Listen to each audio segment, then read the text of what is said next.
कितना दिन का टाइम दिए? 7 दिन का टाइम दिया है। अगर 7 दिन में अगर जो आपने मांगे बताई है उन पर सहमत, उन पर कोई कार्रवाई नहीं होती तो आप क्या करोगे? नहीं हो तो अमराराम जी की और वापस धरना यहीं में लगेगा। अमराराम जी बोले कि 7 दिन बाद में ये नहीं होगी तो मेरी जवाबदारी है, मैं ये आपको न्याय दिला के लौटाऊंगा।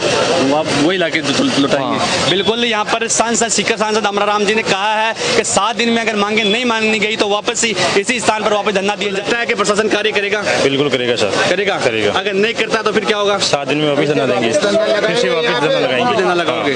बिल्कुल। सभी से एक ही बात है, धरना लगाएंगे यहाँ पीछे। आप बताइए सर। जी सर, मेरा यही कहना है कि जो बड़े अधिकारी लोग हैं और जो अपने विधायक साहब हैं, सब ने मिलके अगर कोई मामला लिया है तो वो अपनी तरह से सही लिया है और सबके हित के लिए लिया है, क्योंकि जो बच्चे हैं छोटे छोटे उनका भी रहेगा।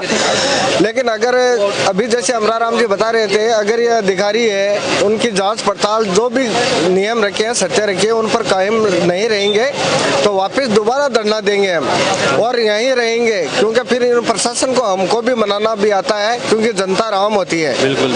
और सब मिलके ही काम करेंगे, सब मिलके काम करेंगे और चाहे दोबारा हमको रात दिन ये करना पड़े, लेकिन हम यहाँ रहेंगे, प्रशासन के विरुद्ध खड़े रहेंगे। फिर क्या कार्रवाई होगी? आपको आश्वासन दिया 7 दिन? बिल्कुल। अब हमें ये है कि अमराराम जी आए हैं और एडिशनल साहब ने एक नई टीम बनाई है, SIT का गठन किया है, जिसमें 2 CI अपॉइंट किए हैं, 1 CO किए हैं और सुपरविजन एडिशनल साहब करेंगे।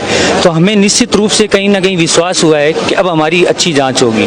बाकी इससे पहले जो भी चल रहा था जांच में, वो पूरा लोपातुपी का काम चल रहा है। अगर 7 दिन बाद में कोई कार्रवाई नहीं होती है, इस ऐसे लिपापोती 7 दिन इन्होंने की, फिर 7 दिन में लिपापोती कर देंगे तो फिर उसके बाद में क्या निर्णय रहेगा? नहीं भाई साहब, देखो जनता दरबार है, हम छोड़ने वाले हैं नहीं पीछा। अगर 7 दिन में हम संतुष्ट नहीं होते तो वापस निश्चित तौर पर यही मैदान रही घोड़े। आपको लगता है 7 दिन में इंसाफ मिल जाएगा संगीता बहन को? जी बिल्कुल। अब देखो हमारी लड़ाई है, वो बिल्कुल हम खड़े रह के लड़ाई लड़ेंगे और कहीं ना कहीं अब हमें ये विश्वास है कि प्रशासन में बहुत बड़ा इस जांच में फेरबदल हुआ है। अगर फिर भी जांच में हमें कहीं विषय खड़ा होता है तो वापस धरने के लिए तैयार है। 7 दिन का वक्त मांगा गया है कि प्रशासन ने 7 दिन के अंदर हम जो भी आपकी मांगे, संपूर्ण मांगों पर हम कार्रवाई करेंगे, सख्त से सख्त कार्रवाई करेंगे, जो आप एविडेंस दोगे उस पर कार्रवाई करेंगे। संगीता बहन को इंसाफ 7 दिन में नहीं मिलता है तो फिर अमराराम जी और जितने भी जनप्रतिनिधि है सभी ने ये कहा है 7 दिन बाद में चितावा थाने के सामने फिर से हम आंदोलन करने के लिए तैयार है। जय हिंद, जय भारत।